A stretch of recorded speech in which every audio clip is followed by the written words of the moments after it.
امیر غازی Ertugrul بن سلیمان شاہ قایوبی ترکمانی، وفات 1280 عیسوی۔ ترک اوغوز کی شاخ قائی قبیلہ کے سردار سلیمان شاہ کے بیٹے اور سلطنت عثمانیہ کے بانی عثمان اول کے والد تھے۔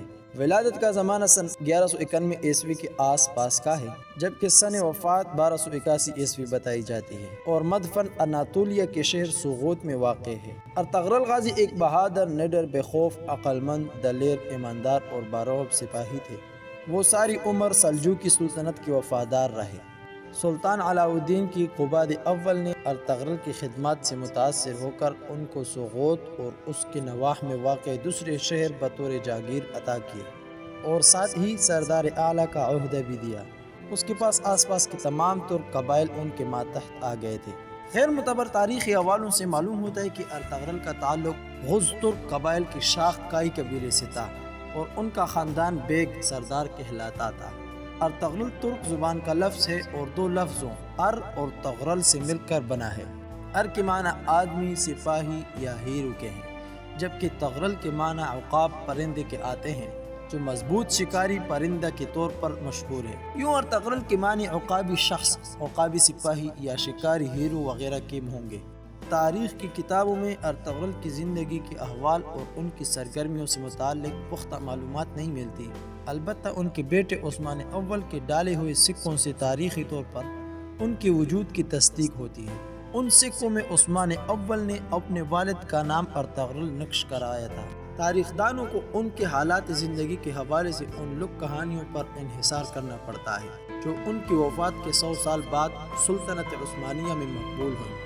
ان لوک داستانوں کی درستی پر بھی کئی طرح کے شبہات ظاہر کیے جاتے ہیں۔ عثمانی روایت کے مطابق ارطغرل اپنے والد سلیمان شاہ کی وفات کے بعد اپنے رفقا کو لے کر سلاجقہ روم کے پاس گئے اور ان سے زمین کا مطالبہ کیا۔ چنانچہ انہوں نے سوغوت ترکی کی زمین ارطغرل کے حوالے کر دی، جو اس زمانے میں بازنطینی سلطنت کی سرحد پر واقع تھا، اور ارطغرل کو اس کا سردار بھی مقرر کر دیا۔ بعد ازاں اس سرزمین پر کچھ ایسے واقعات پیش آئے جو آگے چل کر سلطنت عثمانیہ کی بنیاد کا سبب بنے۔ اسلام کی سربلندی کی خاطر ارطغرل اور دیگر عثمانی سلاطین کے مجاہدانہ سرگرمیوں کی بنا پر عموماً ان کے ناموں کے ساتھ غازی کا لقب لگایا جاتا ہے۔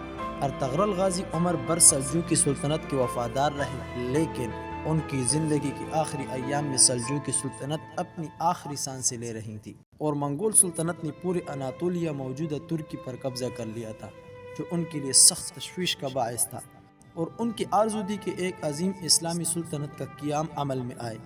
چنانچہ ارطغرل کے سب سے چھوٹے بیٹے غازی عثمان اول نے ان کا یہ خواب پورا کیا اور ایک عظیم الشان سلطنت عثمانیہ کی بنیاد رکھی۔ وفات کے وقت ارطغرل کی عمر 90 سال سے زیادہ تھی۔ وہ ترکی کے شہر سوغوت میں مدفون ہیں۔ ان کی درست تاریخی وفات میں مورخین کا اختلاف ہے۔ مشہور ہے کہ ارطغرل غازی کی وفات قائی قبیلے کی سرداری اپنے بیٹے عثمان اول کے سپرد کرنے کے بعد سوغوت شہر میں 1281 عیسوی یا 1282 عیسوی میں ہوئی۔ بعض دوسری ذرائع سے پتہ چلتا ہے کہ ان کی وفات 1288 عیسوی یا 1289 میں ہوئی تھی۔